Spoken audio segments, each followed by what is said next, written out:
ఐక్యత రాగం జూనియర్ నుంచి సీనియర్ల వరకు అందరూ పాటించాల్సిందే. మరోసారి ఏఐసిసి నుంచి ఆదేశాలు.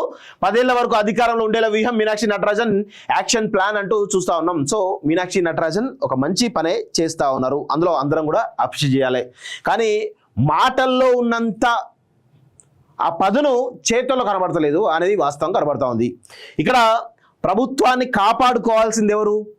ఈ ప్రభుత్వంలో భాగస్వాములుగా ఉన్నటువంటి మంత్రులు, ఎమ్మెల్యేలు, కార్పొరేషన్ చైర్మన్లు, వీళ్ళంతా పార్టీ నాయకులు, కార్యకర్తలే. సో ఇప్పుడు ఒక అంశం బయటికి వచ్చినప్పుడు అటాకింగ్ చేయడానికి పార్టీలో ఎవరు సిద్ధంగా ఉన్నారు? మంత్రులు చేస్తూ ఉన్నారా? ఎమ్మెల్యేలు చేస్తూ ఉన్నారా? లేదా కార్పొరేషన్ చైర్మన్లు ఏమన్నా అటాకింగ్ అంటే విమర్శలకు ప్రతి విమర్శనం చేస్తూ ఉన్నారా? చేసి ప్రభుత్వాన్ని కొంత ప్రొటెక్ట్ చేసే ప్రయత్నం చేస్తూ ఉన్నారా? ఏదీ లేదు.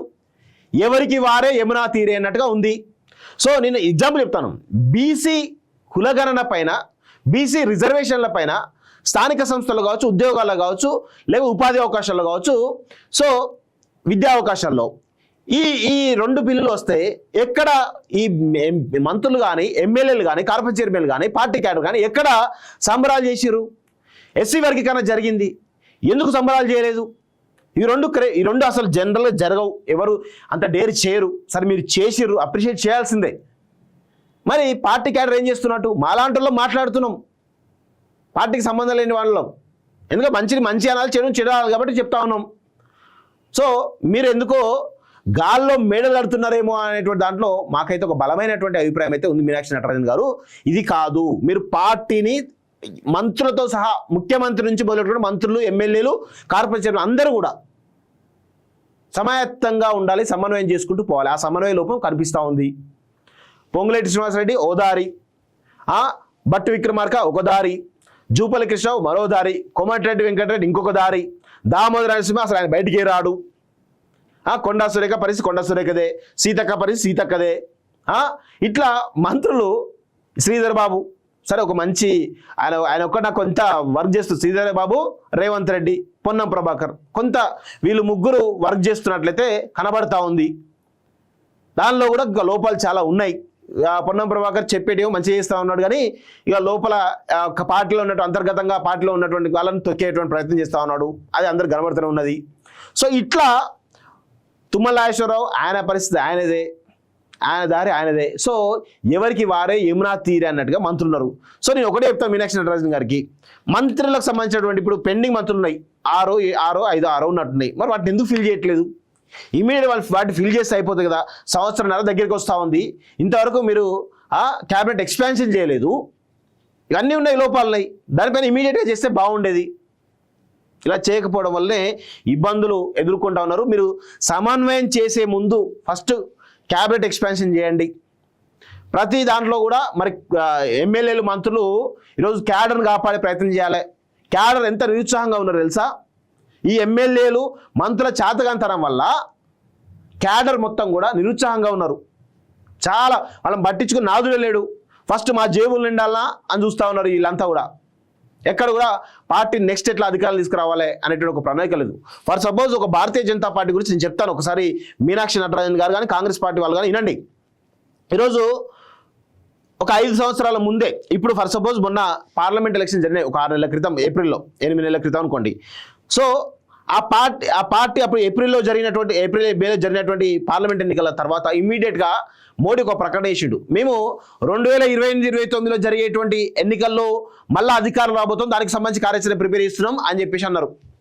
ఈ 5 సంవత్సరాల స్పాన్లో వాళ్ళు ట్రిపుల్ తలాక్ నుంచి మొదలుపెట్టుకుంటే, 370 సమస్య నుంచి మొదలుపెట్టుకుంటే, అన్ని రకాలుగా యూసీసీ బిల్లు మొదలుపెట్టుకుంటే అన్ని రకాల సమస్యలు ఒక్కొక్కటి దాటుకుని, అయోధ్య రామ మందిరం కావచ్చు, లేకపోతే కొన్ని ఆలయాలకు సంబంధించిన విషయాల్లో కావచ్చు, చాలా రకాల కొన్ని తీసుకొచ్చేసి ప్రజలందరినీ కూడా ఏకోన్ముఖ భారతీయ జనతా పార్టీ తీపేటువంటి ప్రతి, అంటే ఒక 5 సంవత్సరాలు ఒక స్పాన్లో కొన్ని విషయాలు చేసేసి పార్టీని బలోపేతం చేస్తే, ఇంకొక 5 సంవత్సరాలు ఏం చేయాలని ముందే వాళ్ళు కార్యాచరణ ప్రిపేర్. సో నెక్స్ట్ డీలిమిటేషన్ అంటూ నెక్స్ట్ 5 yearsలో డీలిమిటేషన్ చేయాలి, యూసీసీ బిల్లు పవర్ఫుల్గా తీసుకురావాలి.